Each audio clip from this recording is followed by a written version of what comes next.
teacher, motivator, entertainer, and a good human being.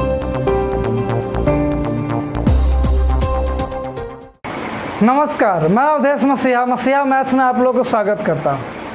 Ratio series में हम part 8 तक पढ़ा चुके हैं। आज हम पार्ट 9 पढ़ाने जा रहे हैं। इस पार्ट में हम आपको प्रोपोर्शन यानी समानुपात के बारे में सिखाएंगे और इस पर आधारित जितने टाइप का सवाल पूछे जाते हैं एग्ज़ाम में, हर टाइप का सवाल हम आपको प्रैक्टिस करवाएंगे ताकि कोई भी सवाल आपको एग्ज़ाम में छूट नहीं पाए। देखिए, प्रोपोर्शन क्या होता है?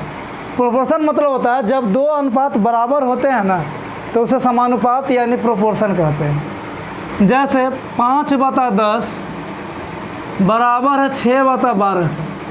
देखिए, ये दोनों अनुपात बराबर है। 5 का दुगुना 10 है, 6 का दुगुना 12 है, यानी दोनों अनुपात क्या है? बराबर है। तो जब ये दोनों अनुपात बराबर है तो हम इसको क्या कह सकते हैं? समानुपात कह सकते हैं। यानी कि हम इसको लिख सकते हैं 5:10 एज 6:12। यह जो समानुपात का चिन्ह होता है इसको हम एज पढ़ते हैं। जब दो रेशियो बराबर होंगे तो उसका क्रॉस मल्टीप्लिकेशन जो होता है ना, वो बराबर होता है। जैसे 5 × 12 करेंगे तो कितना होगा? 7। 6 × 10 करेंगे तो कितना होगा? 7। यानी 7 बराबर है 7। यानी एक बात तो समझ गया कि अगर दो रेशियो बराबर होगा तो उसका क्रॉस मल्टीप्लिकेशन क्या होगा? बराबर होगा। लेकिन जब हम इसको रेशियो के फॉर्म में लिखेंगे तो क्या होगा? जब रेशियो के फॉर्म में लिखेंगे तो इसका जो बाहर वाला पद का गुणनफल होगा कितना होगा? 5 × 12 कितना होगा? 7। और इसका जो अंदर वाला पद का गुणनफल होगा 10 × 6 कितना होगा? 7। दोनों क्या होता है? बराबर होता है। जब हम इसको फ्रैक्शन के फॉर्म में लिखेंगे तो इसका क्रॉस मल्टीप्लिकेशन बराबर होगा, और जब हम इसको रेशियो के फॉर्म में लिख देंगे तब उसका बाहर वाला पद का गुणनफल भीतर वाला पद के गुणनफल के बराबर होता है। यानी कि हम इसको कह सकते हैं कि प्रोडक्ट ऑफ एक्सट्रीम्स बराबर होगा प्रोडक्ट ऑफ मीन का, प्रोडक्ट ऑफ मीन्स का। मतलब बाहर वाला का गुणनफल जो होता है भीतर वाला के गुणनफल के क्या होता है? बराबर होता है। इसे शुद्ध हिंदी में बोले तो चरम पद का गुणनफल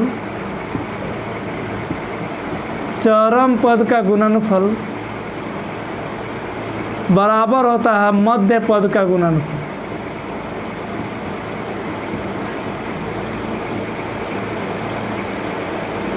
तो इस तरह से आप जान गए कि दो गो रेशियो बराबर होगा तो हम उसको क्या कह सकते हैं? समानुपात कह सकते हैं।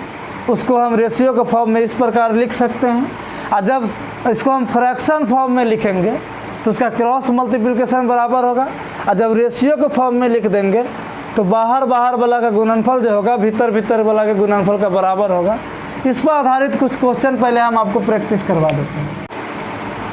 तो पहला प्रश्न है 45:x एज 3:2 है, तो x का मान क्या होगा? तो देखिए, प्रोडक्ट ऑफ एक्सट्रीम बराबर होता है हमको प्रोडक्ट ऑफ मीन का। मतलब बाहर वाला का गुणनफल भीतर वाला के गुणनफल का क्या होता है? बराबर होता है। तो क्या होगा? 45 × 2 बराबर होगा x × 3 का। तो 3 से 45 का जाएगा 15 बार में, तो 30 हो जाएगा x का मान, यानी बी ऑप्शन सही होगा। नेक्स्ट क्वेश्चन कर रहा है कि हमको AB का मान 64 आना चाहिए। देखिए, AB का मान 64 तो बहुत सारे केस में आ सकता है, लेकिन हमको इस 4 को केस में से बतलाना कि इस चारों केस में से कौन सा केस होगा जिस केस में AB का मान 64 होगा। तो देखिए, अगर हम पहला केस में चलें, बाहर वाला के गुणनफल भीतर वाला गुणनफल के बराबर होता है, तो 8 से B को गुना होगा 8B बराबर A से 8 को गुना होगा 8 है। यानी कि यहाँ हमको AB बराबर 64 का कोई चांस नहीं है, यानी ये ऑप्शन आपको गलत हो गया। चलते हैं अगले ऑप्शन पर। इस ऑप्शन में चलेंगे तो A को 4 से गुना होगा 4A बराबर 16 को B से गुना होगा 16B। यहाँ पर भी मेरा कोई चांस नहीं AB बराबर 64 का। अगर इस ऑप्शन पर चले तो ए से आठ को गुना करें तो 8a, 8 से b को गुना होगा तो 8b, यहाँ पर भी ab बराबर 64 का कोई चांस नहीं। तो लास्ट ऑप्शन सही हो जाए, क्योंकि 3 को ऑप्शन गलत हो गया तो डी ऑप्शन सही होगा। अगर डी पर आप वेरीफाई भी करके देख लीजिए तो बाहर वाला से बाहर वाला गुना कीजिएगा तो 32 दूना 64, और भीतर वाला से भीतर वाला गुना कीजिएगा तो ए से बी का गुना होगा तो ए बी, यानी ए बी बराबर 64 आने का चांस हमको दिए ऑप्शन में है। चलिए नेक्स्ट क्वेश्चन है। नेक्स्ट क्वेश्चन है कि किसी अनुपात का पूर्व पद मालूम है 9 और उसका वैल्यू दिया हुआ है 4/5, तो हमको चाहिए उत्तर पद क्या है। तो देख कोई भी रेशियो में 2 पद होता है, एगो पूर्व पद और एगो उत्तर पद। तो हमको पूर्व पद मालूम है, उत्तर पद नहीं मालूम है। तो पूर्व पद दिया हुआ है 9 और उत्तर पद हम मान लेते हैं x, तो रेशियो हो जाएगा कितना 9:x का, और इसका वैल्यू क्वेश्चन में दिया हुआ है 4:5। अब देखिए जब ये दोनों रेशियो बराबर होगा तो इसका प्रोडक्ट ऑफ एक्सट्रीम यानी बाहर बाहर वाला का गुणनफल जो होगा ये प्रोडक्ट ऑफ मीन यानी भीतर भीतर वाला गुणनफल के बराबर होगा। तो इससे x का मान आ जाएगा 45/4, जो डी ऑप्शन में है, डी ऑप्शन सही होगा। नेक्स्ट क्वेश्चन है कि वह परिमेय संख्या क्या होगा जिसका 1/27 के साथ वही अनुपात है। तो हम मान लेते वह परिमेय संख्या x होगा जिसका 1/27 के साथ वही अनुपात है जो 3/11 का 5/9 से अनुपात है। तो देखिए यहाँ पर भी 2 रेशियो बराबर है यानी समानुपात में है। तो क्या होगा, प्रोडक्ट ऑफ एक्सट्रीम जो होगा प्रोडक्ट ऑफ मीन के बराबर होगा। तो x गुने 5/9 जो हो वह 1/27 गुना 3/11 के बराबर होगा। 3 से 27 कट जाएगा 9 बार में, तो x का मान हो जाएगा आपको 1/9 गुने 11 और गुना 9/5। समझ गए, 5/9 उधर आ गया तो x का मान हो जाएगा 1/55। 1/55 होगा तो आपको ए ऑप्शन सही होगा। क्वेश्चन है x/y बराबर है y/z, तो हमको चाहिए x² तो जब ये दोनों रेशियो बराबर है तो क्या होगा, बाहर वाला का गुणनफल xz बराबर होगा भीतर वाला का गुणनफल यानी y/y, y² के। x² हमको निकालना है। देखिए x² को लिख सकते हैं x × x y² का मान है xz, तो y² का मान डाल देते x × z, x खत्म हो जाएगा और रेशियो हो जाएगा x/z का, x/z यानी पहला ऑप्शन सही। नेक्स्ट क्वेश्चन है a/b का मान दिया हुआ है b/c के बराबर है, तो A4 अनुपात B4 हमको चाहिए। तो देखिए जब ये दोनों रेशियो बराबर होगा तो प्रोडक्ट ऑफ एक्सट्रीम जो होगा AC ये बराबर होगा प्रोडक्ट ऑफ मीन यानी B² के। अब हमको चाहिए क्या से, देखिए हमको चाहिए A4:B4। तो A4 को हम लिख सकते हैं A² गुना A², B4 को लिख सकते हैं B² गुना B²। ठीक है, यानी कि होगा A² गुना A² B² का वैल्यू हमको मालूम है। B² का वैल्यू कितना मालूम है, AC। तो B² को लिख सकते हैं AC गुना AC। अब देखिए A² से मेरा A और A ख़त्म हो जाएगा तो रेशियो बच जाएगा A²/C², यानी कि हमको B ऑप्शन सही होगा। दिया हुआ है पहला रिलेशन में x/y बराबर है 2:3 का, और दूसरा रिलेशन में दिया हुआ है 2:x बराबर है 4:1 का। तो पहले हम पहला रिलेशन में चलेंगे, बाहर बाहर वाला का गुणनफल 3x बराबर भीतर भीतर वाला का गुणनफल 2y, और दूसरा रिलेशन में चलेंगे तो बाहर बाहर वाला का गुणनफल हो जाएगा 16, भीतर भीतर वाला का गुणनफल होगा 4x। तो इससे x का मान मेरा निकल जाएगा 4। x का मान 4 इसमें डाल दे तो 4×3 12 बराबर होगा 2y, तो y का मान आ जाएगा 6, यानी पहला ऑप्शन सही होगा। नेक्स्ट क्वेश्चन कर रहा है 12, 14, 24 का चतुर्थ अनुपाती यानी फोर्थ प्रोपोर्शनल क्या होगा। तो 12, 14, 24 का फोर्थ प्रोपोर्शनल हम मान लेते हैं x। जब x होगा तो इतना इस टू इतना एज हो जाएगा, इतना इस टू इतना का। और जब ये सब रेशियो में होगा तो प्रोडक्ट ऑफ एक्सट्रीम जो होगा 12 गुना x ये बराबर होगा प्रोडक्ट ऑफ मीन यानी 14 गुना 24 का। 12 से 24 का जाएगा 2 बार में तो x का मान मेरा कितना निकल जाएगा 28। आप इसको ऐसे भी अज्यूम कर सकते हैं कि देखिए हमको दिया हुआ है 12, 14 प्रोपोर्शनल है 24x का। देखिए प्रोपोर्शनल में क्या होता है, अल्टरनेट रेशियो का मान क्या होता है, बराबर होता है। तो 12 के बाद अल्टरनेट रेशियो 24 का होगा, क्योंकि 12 के बाद एगो छोड़ देंगे तो क्या होगा 24 होगा। तो ठीक 14 के बाद अगर एक छोड़ देंगे तो क्या होगा x होगा। तो 12 और 24 का रेशियो जो होगा 14 और x के रेशियो के बराबर होगा। तो 12 के यहाँ पर दुगुना है 24, तो 14 का दुगुना क्या हो जाएगा 28 हो जाएगा। इससे भी मेरा क्या आ जाएगा, बी ऑप्शन सही होगा। तो आप देखिए या तो ये बाहर बाहर का गुणनफल भीतर भीतर वाला के गुणनफल है, इससे भी आप x का मान निकाल सकते हैं, और नहीं तो आप इसका अल्टरनेट रेशियो से भी x का मान निकाल सकते हैं। नेक्स्ट क्वेश्चन है X square minus Y square X plus Y X minus Y का चतुर्थ अनुपाती। तो देखिए X square minus Y square X plus Y X minus Y का इसका चतुर्थ अनुपाती हम ए मान लेते हैं। तो चतुर्थ अनुपाती ए होगा तो क्या होगा, बाहर और बाहर वाला का गुणनफल होगा a into x square minus Y square बराबर भीतर भीतर वाला का गुणनफल होगा a plus b into a minus b. तो a plus b into a minus b का गुणनफल होता है a square minus b square. तो x square minus Y square से x square minus Y square एक बार में कट जाएगा, तो सी ऑप्शन सही होगा।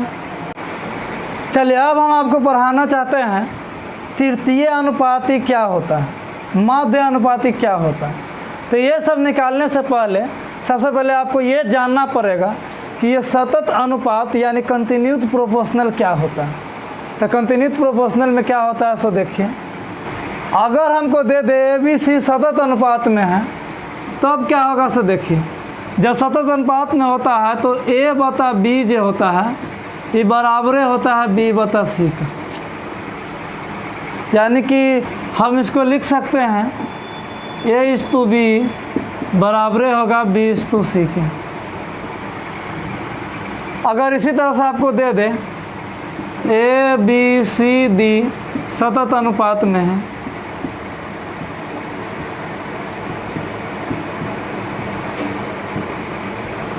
तो हम इसको लिख सकते हैं ए बता बी बराबर होगा बी बता सी बराबर होगा सी बता डी। चाहे रेशियो में लिखे तो ए इस टू बी बराबर बी इस टू सी बराबर सी इस टू डी। देखिए अगर आपको दे दे ए बी सी डी वितत अनुपात में है, चाहे वितत अनुपात या सतत अनुपात किसी दे दे, तो हम लिख सकते हैं क्या ए बता बी बराबर होगा बी बता सी बराबर होगा सी बता डी बराबर होगा डी बता ई के। यानी कि रेशियो में लिखेंगे तो ए इस टू बी बराबर बी इस टू सी बराबर सी इस टू डी बराबर होगा डी इस टू ई के। यानी कि आपको सतत अनुपात समझ में आ गया। कुछ क्वेश्चन है जो हम आपको सतत अनुपात पर करवा देते हैं, तब हम आपको माध्य अनुपाती और तृतीय अनुपाती सिखाएंगे।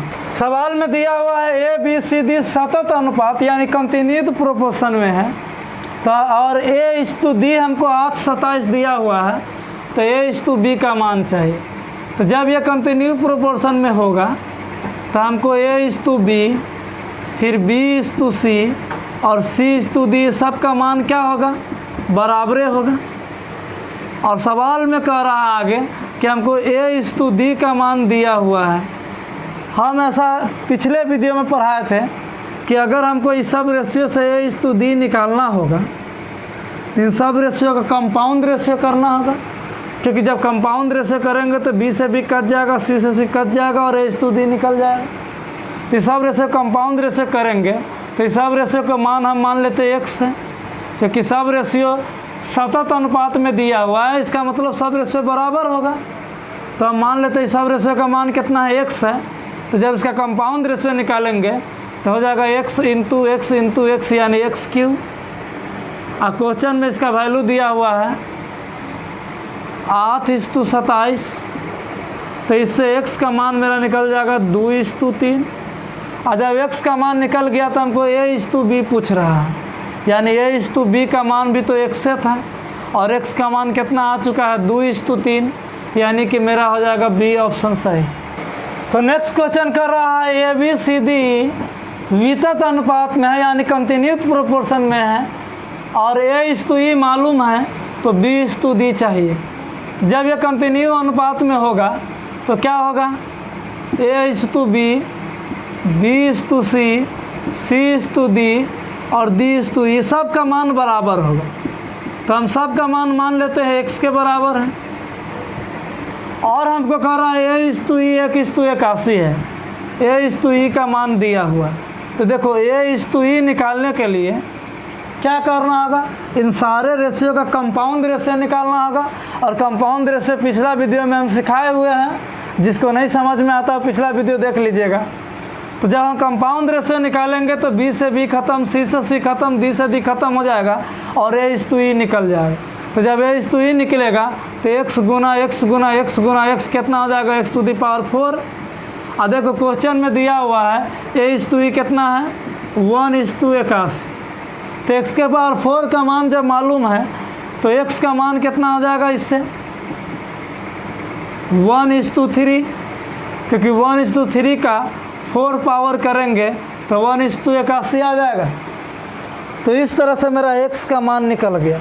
लेकिन सवाल में हमको कह रहा है B:D। B:D निकालने के लिए हमको इस दोनों रेशियो का कंपाउंड रेशियो करना होगा, क्योंकि जब इस दोनों रेशियो कंपाउंड रेशियो करेंगे तो C से C कट जाएगा और B:D निकल जाएगा। तो जब इस दोनों रेशियो कंपाउंड रेशियो करेंगे तो x को x से गुना कितना हो जाएगा, x² हो जाएगा। x का मान ऑलरेडी निकल चुका है 1:3, तो x² का मान कितना हो जाएगा 1:9, 1:9 यानी बी ऑप्शन सही। अब हम आपको A और B का माध्य अनुपाती यानी मीन प्रोपोर्शन का फार्मूला निकाल कर बताते हैं कि इसका फार्मूला कितना होता है। तो देखिए A और B का जब मीन प्रोपोर्शनल निकालना होगा, A और B के बीच में कोई संख्या क्या डाल दी है x, जो इसका मीन प्रोपोर्शन है। तो क्या होगा AX और B सतत अनुपात में होगा। और जब सतत अनुपात में होगा तो क्या होगा A:x बराबर होगा x:b के। सतत अनुपात के बारे में हम पहले पढ़ा चुके हैं कि जब सतत अनुपात में होता है तो क्या होता है A:x बराबर होगा x:b के। अगर हम करें बाहर वाला गुणनफल और भीतर वाला गुणनफल के बराबर तो क्या होगा x² का मान AB के बराबर। तो x का मान कितना हो गया √AB। यानी कि अगर हमको मीन प्रोपोर्शन पूछे तो हम डायरेक्ट क्या मान सकते हैं √AB, यानी मीन प्रोपोर्शन का फॉर्मूला कितना हो गया √AB।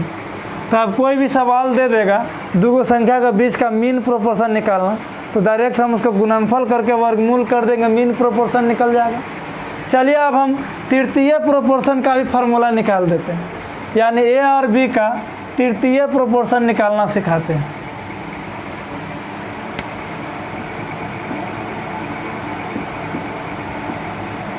तृतीय अनुपाती यानी थर्ड प्रोपोर्शनल।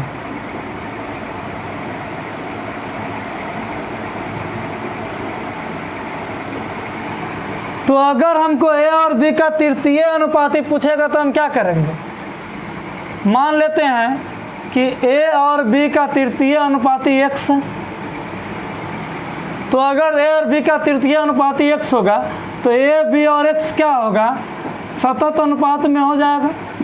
और जब A, B और x सतत अनुपात में होगा तो क्या होगा, सतत अनुपात के बारे में हम पढ़ा चुके हैं अभी कि सतत अनुपात में जब होगा तो हमको A:B बराबर होगा B:x का। अगर दो रेशियो बराबर होता है तो क्या होता है बाहर का गुणनफल जो है भीतर भीतर के गुणनफल के बराबर होता है, यानी कि ए एक्स का मान कितना होगा बी स्क्वायर, तो एक्स का मान कितना होगा बी स्क्वायर बता ए, यानी कि थर्ड प्रोपोर्शन का फार्मूला कितना हो गया बी स्क्वायर बता ए।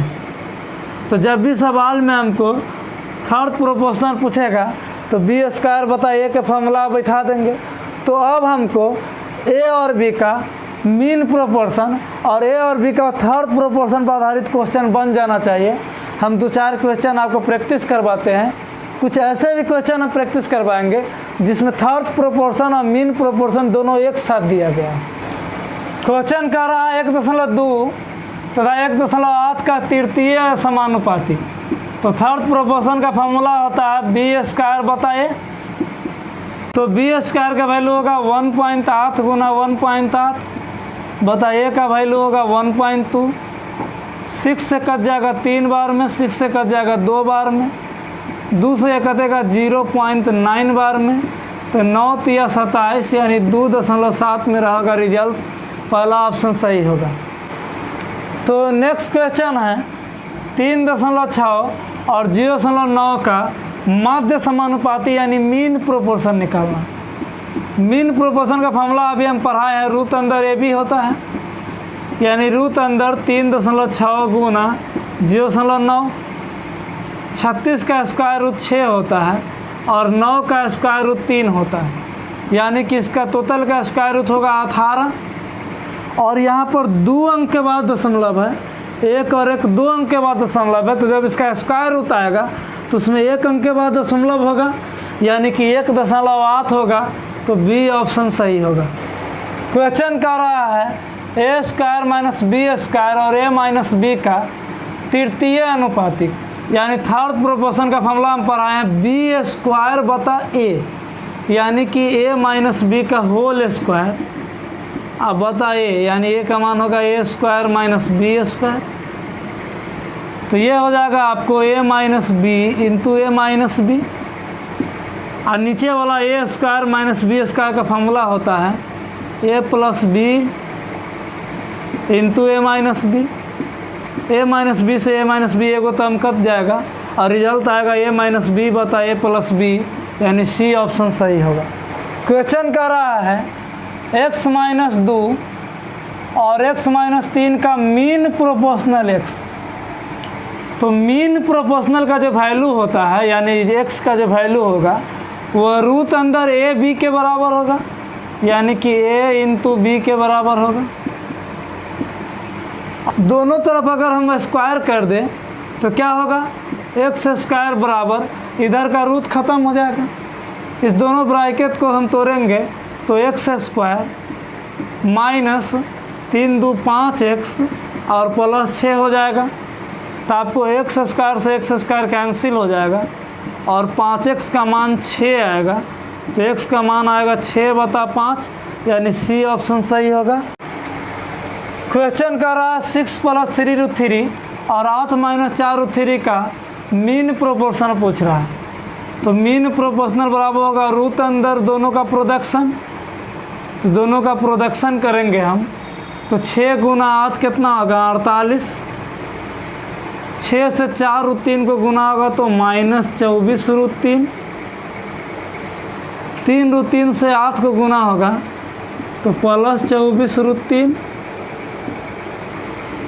और 3 रूट 3 से 4 रूट 3 को गुना होगा तो 4 × 12 = 36 हो जाएगा। तो आपको ये हो जाएगा -24 रूट 3 और +24 रूट 3 कैंसिल हो जाएगा, 48 - 36 बचेगा 12, 12 का स्क्वायर रूट होता है 2 रूट 3, क्योंकि 12 को जब आप तोड़िएगा तो 4 गुना 3 होगा, 4 का स्क्वायर रूट 2 हो जाएगा और रूट 3 अंदर रह जाएगा, तो हमको पहला ऑप्शन सही होगा। क्वेश्चन है ए और सी का मध्य अनुपाती यानी मीन प्रोपोर्शन बी है। तो जब मीन प्रोपोर्शन बी होगा तो बी का वैल्यू होगा रूट अंदर ए सी, तो बी स्क्वायर का मान हो जाएगा ए सी। तो बी स्क्वायर का मान ए सी इसमें हम डाल देते हैं, जो वैल्यू निकालना उसमें, तो होगा a square minus a c plus c square divided by a square का इन्वर्स है तो 1/a² होगा, माइनस बी स्क्वायर का इन्वर्स है तो बी स्क्वायर का मान AC है तो AC का इन्वर्स हो जाएगा, और प्लस सी स्क्वायर का इन्वर्स है तो 1/c² होगा। तो ऊपर वाला के साथ हम छेड़छाड़ नहीं करते हैं और नीचे वाला का LCM करेंगे। तो नीचे वाला का LCM होगा a² c², और LCM जब होगा a² c² तो इसको ऐड करने पर कितना होगा, c² minus AC plus a²। तो नीचे वाला को ऐड कर दिए तो हो गया c² minus AC plus a² c²। तो ये दोनों से ये कट जाएगा और मेरा रिजल्ट आ जाएगा a² c²। तो a² c² का रिजल्ट होना चाहिए, लेकिन a² c² किसी भी ऑप्शन में नहीं दिया हुआ। तो यहाँ से हम a² c² का मान निकाल सकते हैं। a² c² का मान हो जाएगा B4 और B4 का मान है ऑप्शन ए में दिया हुआ, तो ऑप्शन ए सही हो जाएगा। क्वेश्चन कर रहा है 12 तथा 30 का तृतीय अनुपाती तथा 9/25 का मध्यानुपाती का अनुपात कितना होगा। तो 12 और 30 का जो थर्ड प्रोपोर्शनल होगा वो होगा 30 का स्क्वायर बटा 12, और इसका अनुपात निकालना है 9 और 25 का मध्यानुपाती से। तो 9 और 25 का मध्यानुपाती होगा रूट अंदर 9 गुना 25, ये होगा 6 दूना 12, 6 पंचे 30, 2 से कट जाएगा 15 बार में, यानी कि 5 गुना 15। इस तो 9 का स्क्वायर रूट होगा 3, 25 का स्क्वायर रूट होगा 5। तो देखिए 5 और 3 से 15 ख़त्म हो जाएगा, रेशियो हो जाएगा 5:1 का, 5:a, यानी बी ऑप्शन सही होगा। क्वेश्चन है x और y का मध्यानुपाती इसके तृतीय अनुपाती का n गुना है। तो देखिए x और y का जो मध्यानुपाती होगा वह रूट xy होगा, और x और y का तृतीय अनुपाती होगा वह होगा y² बटा x। और सवाल में करा मध्यानुपाती तृतीय अनुपाती का n गुना है, तो ये मेरा रिलेशन बन गया। दोनों तरफ स्क्वायर कर देंगे तो xy का वैल्यू हो जाएगा आपको y4/x² इंटू n²। तो इधर x² अगर आ जाएगा तो ये हो जाएगा x³ into y equal to y into y³ into n² होगा। y से y मेरा कट जाएगा, तो इससे मेरा निकल जाएगा x बटा y का क्यूब, इसका मान आ गया n के पावर 2। तो x बटा y का मान निकल जाएगा, इससे मेरा x बटा y का वैल्यू हो जाएगा आपको, ये क्यूब होगा उधर जाएगा तो क्या हो जाएगा, क्यूबिक रूट हो जाएगा, यानी पावर हो जाएगा n का 2/3। तो x टू y कितना हो जाएगा, n टू द पावर 2/3 1। ये ऑप्शन में है सी में, तो सी ऑप्शन सही हो जाएगा। तो इस तरह से 9 पार्ट कंप्लीट हो गया। तो हम उम्मीद करते हैं कि जब भी अब आपको प्रोपोर्शन पर क्वेश्चन आए, चतुर्थ प्रोपोर्शन पर क्वेश्चन आए, या थर्ड प्रोपोर्शन पर आए, मीन प्रोपोर्शन पर आए, या कंटिन्यू प्रोपोर्शन पर आए, यानी प्रोपोर्शन से किसी भी तरह क्वेश्चन आएगा एग्जाम में, तो आप आसानी से सॉल्व कर पाइएगा। फिर हम अगले वीडियो में नए टाइप लेकर आएंगे और अगला पार्ट पढ़ाएंगे।